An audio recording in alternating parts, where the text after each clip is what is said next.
Hi everyone, solutions पढ़ रहे थे हम लोग। और पिछला क्लास में जो है osmotic pressure, reverse osmosis, desalination of salt water और बायोलॉजिकल सिग्निफिकेंस ऑफ ऑस्मोसिस के बारे में हम लोग पढ़े। आज जो है इस चैप्टर का अगला टॉपिक जो है आइसोटोनिक सॉल्यूशंस, या इसी को हम लोग बोलते हैं आइसोओस्मोटिक सॉल्यूशन। आइसोओस्मोटिक सॉल्यूशन क्या होते हैं आइसोटोनिक सॉल्यूशंस? तो isotonic solutions are the solutions which have same osmotic pressure at a particular temperature and concentration.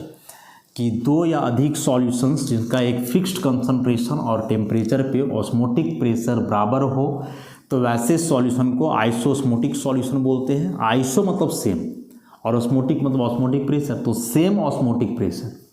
तो जैसे मान लो कि ए और बी दो सॉल्यूशन हैं, टू सॉल्यूशंस, तो ये दोनों सॉल्यूशन के लिए हम लोग जो है लिख सकते हैं ऑस्मोटिक प्रेशर क्या। तो इसके लिए लिखेंगे pi A equal to C A R T A. R gas constant है तो उसे भी रहेगा। उसी प्रकार से इसके लिए आप लिख सकते हो pi B equal to C B R T B. And if A and B are isotonic, कि यदि ए और बी आइसोटोनिक हैं तो दोनों का ऑस्मोटिक प्रेशर बराबर होगा। Pi A should be equal to pi B. तो यदि हम लोग एक कांस्टेंट टेम्परेचर पे इसको कंसिडर करें, कांस्टेंट टेम्परेचर पे ही लिया जाता है, तो फिर यहाँ से हो जाना है सी ए आर टी ए बराबर C B R T B, और यहाँ टी ए बराबर हो जाएगा टी बी, क्योंकि एक कांस्टेंट टेम्परेचर पे आप ले रहे हो। तो ये दोनों बराबर आर आर बराबर, तो ये कट जाएंगे और हो जाना है सी ए बराबर सी बी। इसका मतलब क्या हुआ कि यदि दो सॉल्यूशन आइसोटोनिक हैं एक दूसरे के, तो फर्स्ट ऑफ ऑल दोनों का ऑस्मोटिक प्रेशर बराबर होगा, मोलर कंसंट्रेशन बराबर होगा, एंड ऑल्सो टेम्परेचर भी क्या होना है, सेम होना है। समझ गए इस बात को कि यदि दो सॉल्यूशन आइसोटोनिक हैं तो पहला तो उनका ऑस्मोटिक प्रेशर सेम होगा, दूसरा मोलर कंसंट्रेशन सेम होगा, और टेम्परेचर भी क्या रहता है, कांस्टेंट सेम होता है। अब एग्जाम्पल की यदि बात करें ऐसे सॉल्यूशन का एग्जाम्पल, तो एक बड़ा ही कॉमन एग्जाम्पल है कि जो 0.91% mass by volume NaCl solution होता है इन वाटर, जिसको कि हम लोग सेलाइन वाटर के नाम से जानते हैं। इसका कंसंट्रेशन बराबर होता है हम लोग के ब्लड में जो लिक्विड है, जिसको कि सेल फ्लूइड बोलेंगे, कि जो रेड ब्लड सेल्स होते हैं और इसके अंदर जो फ्लूइड है सेल फ्लूइड। तो यह जो 0.91% weight by volume NaCl solution in water और जो आरबीसी के अंदर फ्लूइड है, ये दोनों का कंसंट्रेशन बराबर, और कंसंट्रेशन बराबर मतलब दोनों का ऑस्मोटिक प्रेशर भी बराबर, इसलिए ऐसे दो सॉल्यूशन को हम लोग बोलेंगे आइसोटोनिक सॉल्यूशन। तो हम लोग का जो ब्लड है वह आइसोटोनिक है सेलाइन वाटर का, या यूँ बोलें कि सेलाइन वाटर आइसोटोनिक है हम लोग के ब्लड का, मतलब दोनों का ऑस्मोटिक प्रेशर क्या है, सेम है। अब या जो सेलाइन वाटर है जो कि लिखा हुआ है, इसका मतलब ऑलरेडी हम लोग जान चुके हैं कि 0.91% वेट बाई वॉल्यूम का मतलब क्या हुआ कि 100 ml सॉल्यूशन में 0.91 ग्राम NaCl है। मोलैरिटी निकालोगे तो तकरीबन 0.15 मोलर के आसपास आता है। तो यदि दोनों का ऑस्मोटिक प्रेशर बराबर हुआ, कहने का मतलब कि दोनों का यहाँ से मोलर कंसंट्रेशन भी क्या होना है, सेम होना है। दोनों का मोलर कंसंट्रेशन भी क्या होना है, सेम। अब 3 टर्म इससे रिलेटेड हम लोग देखेंगे अभी।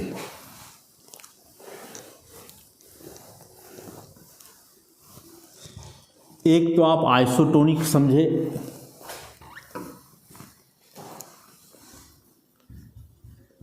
आइसोटोनिक सॉल्यूशंस इसके बाद हाइपरटोनिक सॉल्यूशन, और एक फिर होता है हाइपोटोनिक सॉल्यूशन। इस आइसो वर्ड का मतलब सेम, हाइपर का मतलब ज़्यादा, ग्रेटर, और हाइपो का मतलब लोअर, कम। तो आइसोटोनिक सॉल्यूशन मतलब जिनका ऑस्मोटिक प्रेशर सेम हो। तो अभी जो है इसका हम लोग देखें कि जो आरबीसी है, रेड ब्लड सेल, इसमें जो सेल फ्लूइड है इसका कंसंट्रेशन या ऑस्मोटिक प्रेशर बराबर है ये जो सेलाइन वाटर है 0.91% NaCl का। तो ये दोनों आइसोटोनिक है तो ऑस्मोटिक प्रेशर तो बराबर होगा ही, साथ ही साथ मोलर कंसंट्रेशन भी बराबर होगा।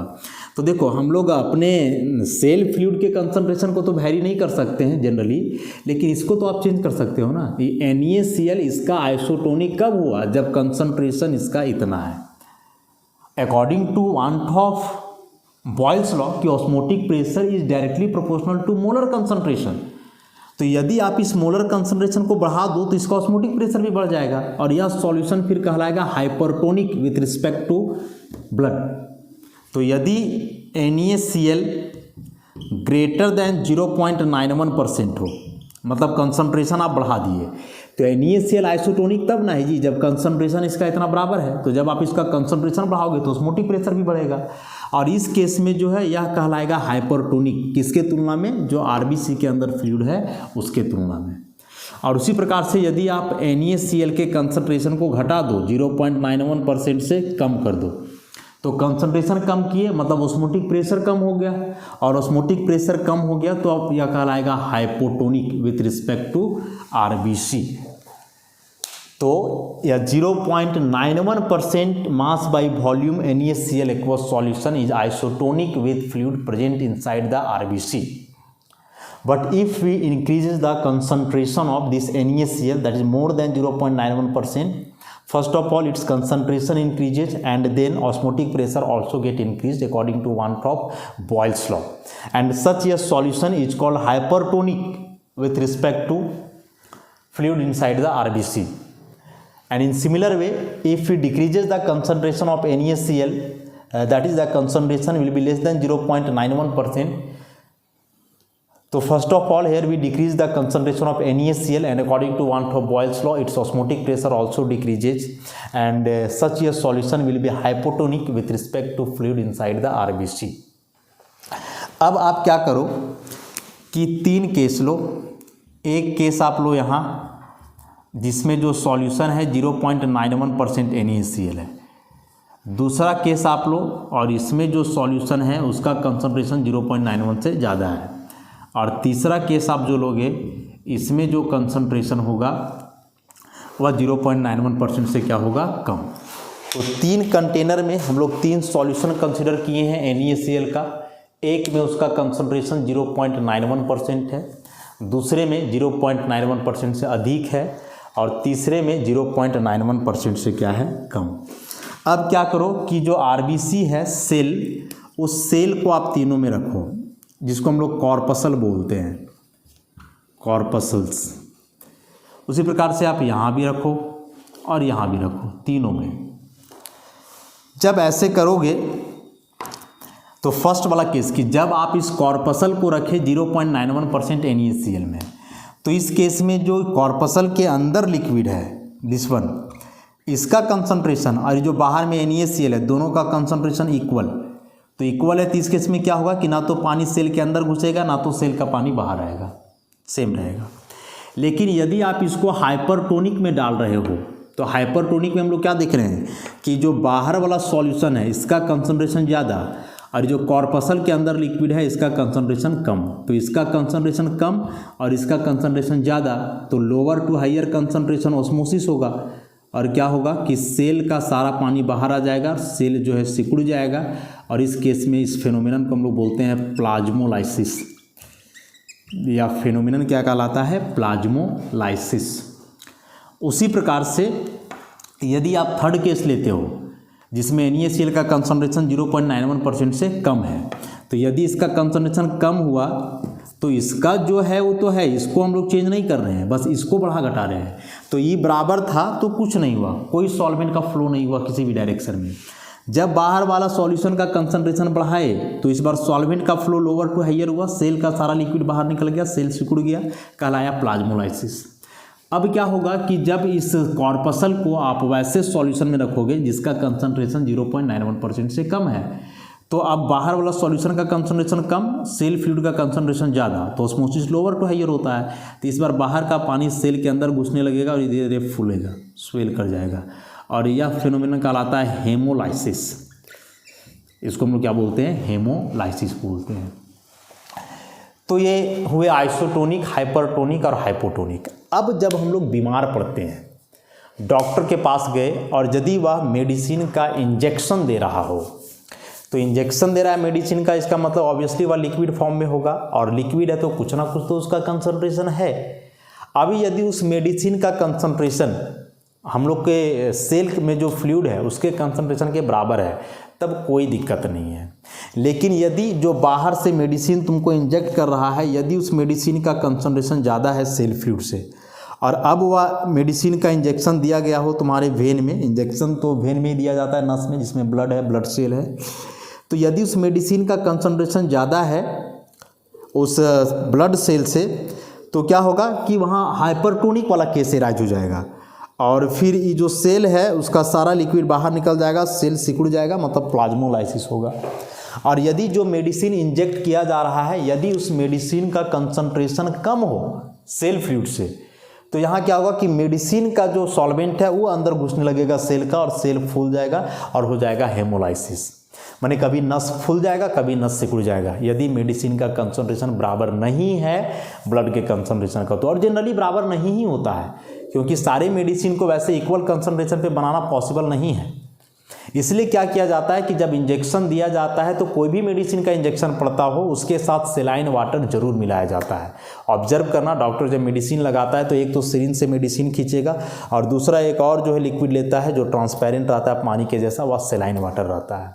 तो वह सेलाइन वाटर को मेडिसिन में मिलाने से क्या होता है कि मेडिसिन का ऑस्मोटिक प्रेशर ब्लड के ऑस्मोटिक प्रेशर के बराबर हो गया, क्योंकि जो सेलाइन वाटर होता है 0.91% वो तो आइसोटोनिक है, तो उससे कंसंट्रेशन भी इक्वल हो जाता है, और उस केस में प्लाज्मोलाइसिस और हेमोलाइसिस के जो केसेस हैं वे एराइज नहीं होते हैं, और हम लोग सेफ रहते हैं, नस फूलता या सिकुड़ता नहीं है। इसीलिए यह मस्ट है सेलाइन वाटर को मेडिसिन में मिक्स करना, कि due to different concentrations of medicine and our cell fluid, medicines are mixed with saline water before being injected into the veins, जिसके चलते प्लाज्मोलाइसिस और हेमोलाइसिस का केस एराइज ना हो। अब इस टॉपिक मतलब इस चैप्टर का जो अंतिम टॉपिक हम लोग बोलें वह है एबनॉर्मल मोलर मास। एबनॉर्मल मोलर मास, एबनॉर्मल मतलब जो नॉर्मल नहीं हो। देखो किसी भी सब्सटेंस का मोलर मास होता है कांस्टेंट, और यह निकाला जाता है मॉलिक्यूलर फार्मूला से, मॉलिक्यूलर फार्मूला से निकाला जाता है। लेकिन बताए कि मॉलिक्यूलर फार्मूला पता रहेगा तब तो आप उसका मोलर मास निकालोगे, और फार्मूला पता नहीं है तो कैसे? तो हम लोग कॉलिगेटिव प्रॉपर्टी से निकालेंगे। जो 4 कॉलिगेटिव प्रॉपर्टीज हमने पढ़ा, चारों कॉलिगेटिव प्रॉपर्टीज के आधार पे हम लोग मोलर मास कैलकुलेट किए थे। जैसे elevation of boiling point delta TB में पढ़े थे, KB into WB into 1000 by MB into WA। ऐसे ही था डिप्रेशन ऑफ फ्रीजिंग पॉइंट का, बस यहाँ F लगा हुआ था। उसी प्रकार से अभी ऑस्मोटिक प्रेशर पढ़े पाई, तो यहाँ से भी हम लोग पढ़े WB into R into T by MB into V। आज देखो सब में सॉल्यूट का मोलर मास कैलकुलेट करें हम लोग ऐसा। तो यह जो मोलर मास हम लोग कैलकुलेट कर रहे हैं सॉल्यूट का कॉलिगेटिव प्रॉपर्टी के आधार पे, ऑब्वियसली यह मोलर मास इस थ्योरेटिकल वैल्यू के बराबर आना चाहिए जो फार्मूला है। सपोज NaOH कोई सॉल्यूट दिया हुआ है, तो NaOH का मोलर मास तो फिक्स है 40 ग्राम पर मोल फार्मूला के अनुसार। लेकिन यह अननोन है, आप जो सॉल्यूशन दिया गया आपको पता नहीं उसमें NaOH है। तो जब आप एक्सपेरिमेंटली निकालोगे कॉलिगेटिव प्रॉपर्टी से, चाहे किसी भी कॉलिगेटिव प्रॉपर्टी से निकालो, तो उसका वैल्यू इसी 40 के बराबर ही आना चाहिए, थ्योरेटिकल वैल्यू के बराबर, नॉर्मल मोलर मास के बराबर। और यदि इसके बराबर नहीं आया तब फिर वो कहलाएगा एबनॉर्मल मोलर मास। तो बराबर कब नहीं आएगा सो देखो, ये कॉलिगेटिव प्रॉपर्टीज से हम लोग निकालते हैं मोलर मास। और यहाँ हम लोग क्या देख रहे हैं कि जो कॉलिगेटिव प्रॉपर्टी है मोलर मास का इन्वर्सली प्रोपोर्शनल है, या इसको ऐसे भी लिख सकते हो कि molar mass is inversely proportional to colligative property. And also we know that कि colligative property is directly proportional to number of solute particles. So if we correlate these two, we can also write molar mass inversely proportional to number of solute particle, number of solute particle, ऐसा। तो ठीक है कि colligative property से हम लोग molar mass calculate करते हैं, इसमें कोई दिक्कत नहीं है। लेकिन जो आप मोलर मास कैलकुलेट कर रहे हो कॉलिगेटिव प्रॉपर्टी से, वह मोलर मास का एग्जैक्ट या सही वैल्यू तब भी आएगा जब कॉलिगेटिव प्रॉपर्टी चेंज ना करे। यदि कॉलिगेटिव प्रॉपर्टी वैरी करेगा तो मोलर मास चेंज कर ही जाना है। और कॉलिगेटिव प्रॉपर्टी वैरी कब करेगा? जब number of solute particles solution में वैरी करे। तो किसी भी कारणवश यदि सॉल्यूशन में नंबर ऑफ पार्टिकल्स डिफर कर रहा है तो कॉलिगेटिव प्रॉपर्टी चेंज करेगा, और जब कॉलिगेटिव प्रॉपर्टी चेंज करेगा तो मोलर मास भी चेंज कर जाएगा। तो अब यह जो नंबर ऑफ सॉल्यूट पार्टिकल्स है यह किन केस में वैरी करेगा, कौन से केस में यह चेंज करेगा, उसको हम लोग एक बार देखते हैं। तो जैसा कि हम लोग पढ़े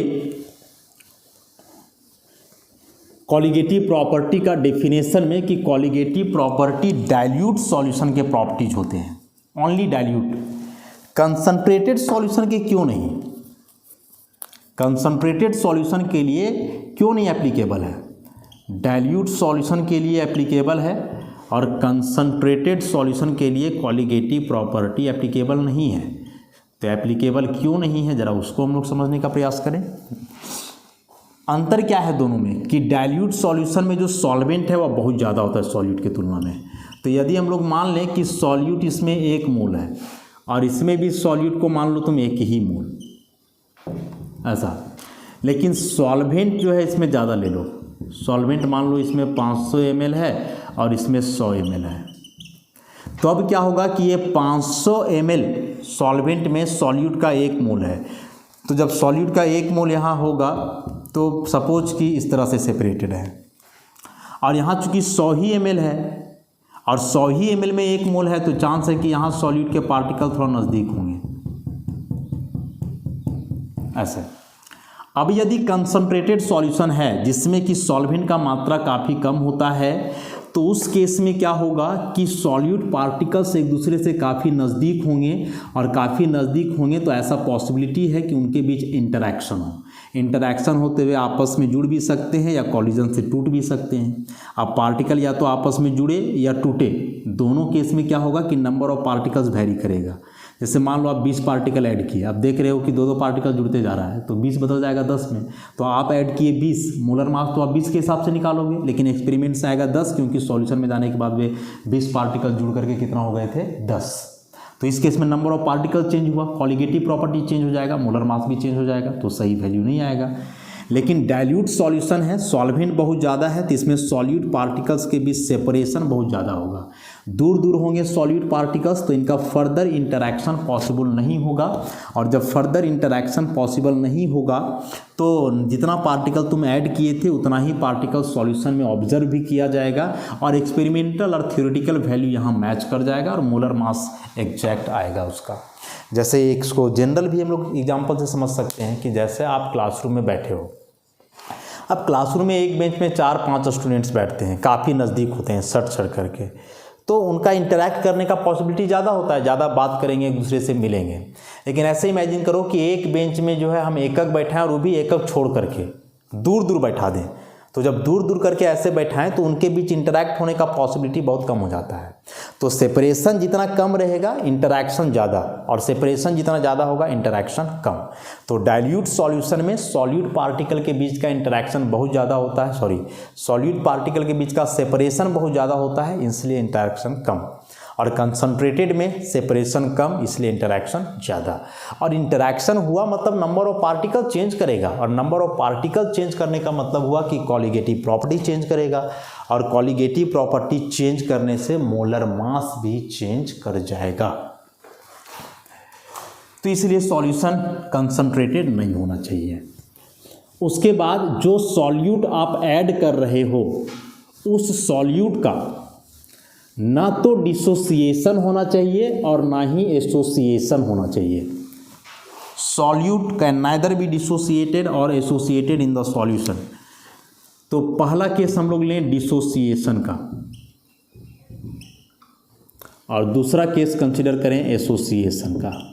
एसोसिएशन में जुड़ जाना, डिसोसिएशन में टूट जाना। तो जैसे मान लो कि आप KCl लिए, एक सॉलिड आयनिक सॉलिड है, इसको आप वाटर में डिजॉल्व किए तो यह टूट जाएगा K+ और Cl- में, एक्वस। या KCl का मोलर मास फिक्स है, पोटासियम का 39 + 35.5 74.5 ऐसा। लेकिन जब आप KCl ऐड कर रहे हो तो K+ Cl- आपस में जुड़े हुए हैं और यह एक पार्टिकल हुआ।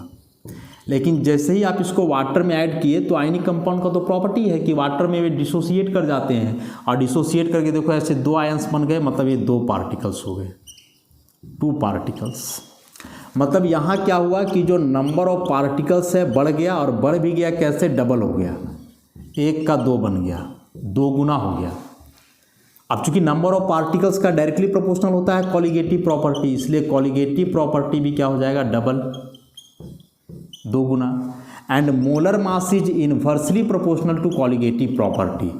तो यदि कॉलिगेटिव प्रॉपर्टी डबल है तो डबल माने 2 गुना 2, तो इसका उल्टा क्या होगा, 1/2 होगा, हाफ हो जाएगा ऐसा।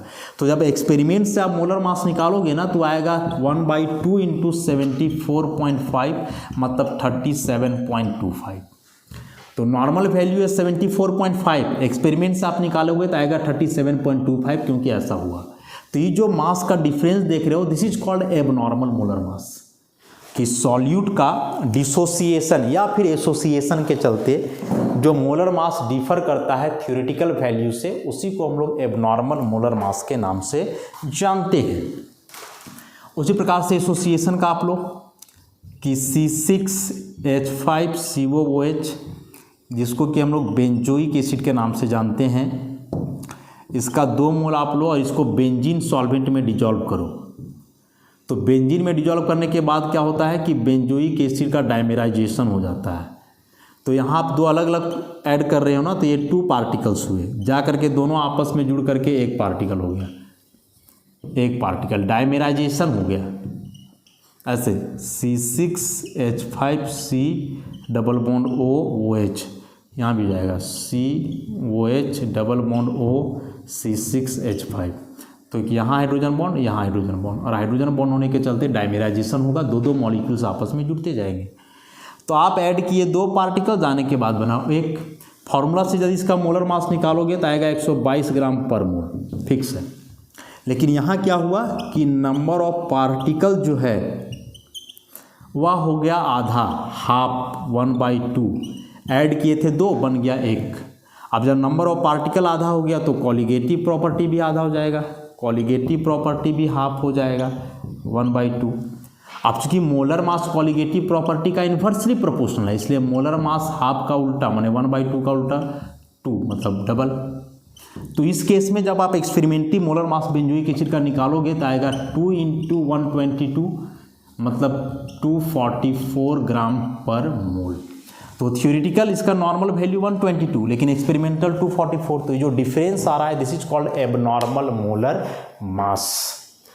तो in case of either dissociation और association of solute particles in the solution, the number of particles in the solution become different than that of the number of particles added. So the colligative property will change, and finally the molar mass calculated on this basis also get different from the normal or theoretical value. So this difference in molar mass due to the association or dissociation of solute in the solution is called abnormal molar mass.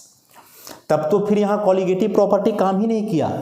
वैसे solute जिनका dissociation और association होता है, इसके लिए colligative property काम ही नहीं करेगा। कॉलिगेटिव प्रॉपर्टी हम लोग एक ही वजह से पढ़ते ही है, मोलर मास कैलकुलेट करने के लिए, और जब मोलर मास में ही ऐसे गड़बड़ी हो जाएगा क्यों पढ़ेंगे। तो ऐसे सॉल्यूट के लिए फिर कॉलिगेटिव प्रॉपर्टी एप्लीकेबल नहीं है। लेकिन जितने भी कॉमन सॉल्यूट हैं, मैक्सिमम अप्रॉक्स 95% सॉल्यूट का यही हाल है, आइदर एसोसिएशन या डिसोसिएशन।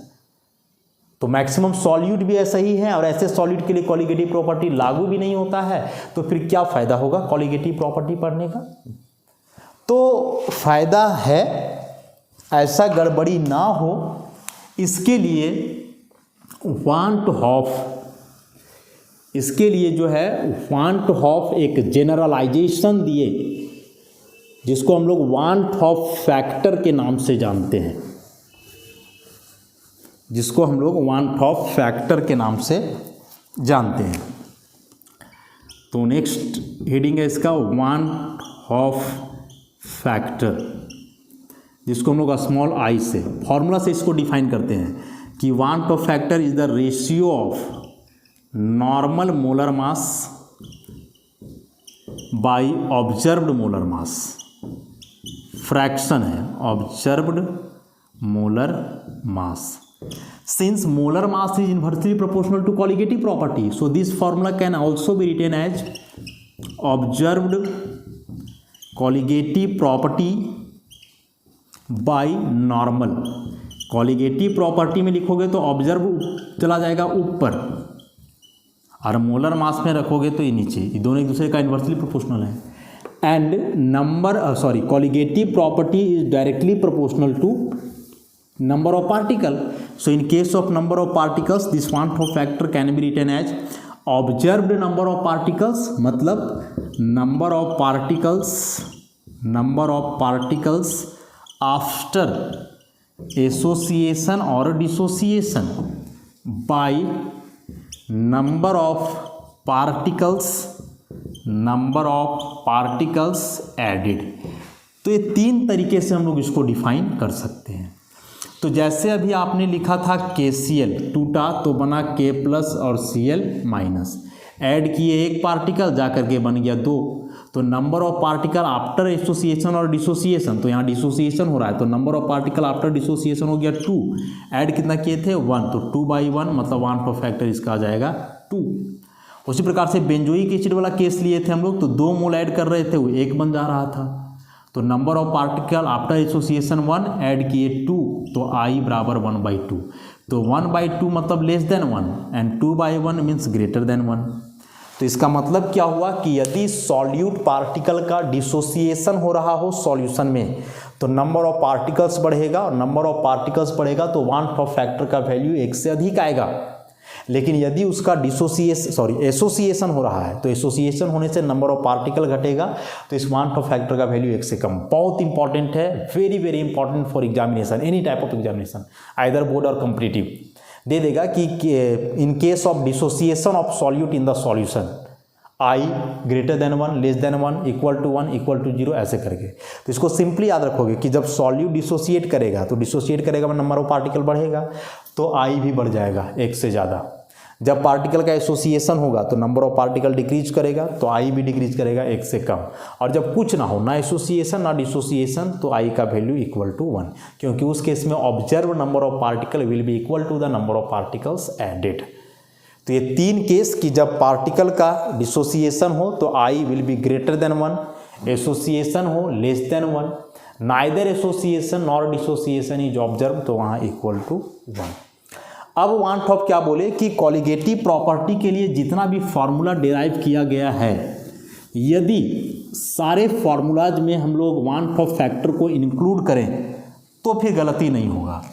तो जैसे हम लोग डेल्टा TB बराबर पढ़े थे KB इंटू एम।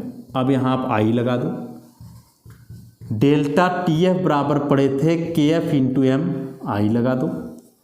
और पाई इक्वल टू पड़े CRT, तो यहाँ भी आई लगा दो। तो अब जो मोलर मास कैलकुलेट करोगे तुम तो सही आएगा, क्योंकि उसमें आई से मल्टीप्लाई कर देना है। जैसे KCl का एक्चुअल मास था 74.5, हम लोग निकाले तो आया 37.25। अब इस 37.25 में यदि आई से मल्टीप्लाई कर दिया जाए तो सही वैल्यू आएगा। तो KCl का आई का वैल्यू कितना निकाले 2, तो इसको 2 से मल्टीप्लाई कर दो, 37.25 इंटू 2 तो आ जाएगा 74.5 एग्जैक्ट वैल्यू। उसी प्रकार से बेंजोइक एसिड का मोलर मास होता है 122, हम लोग निकाले 244, तो यदि इसमें मल्टीप्लाई कर दो आई, और इसके लिए आई 1/2 है, तो 1/2 इंटू 244 तो आ जाएगा 122 एग्जैक्ट वैल्यू।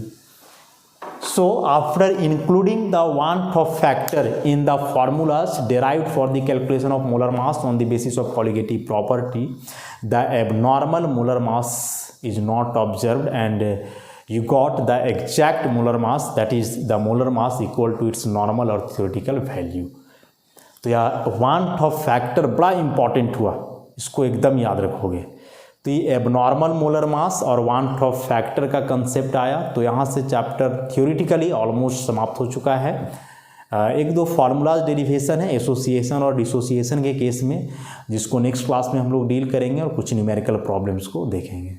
धन्यवाद।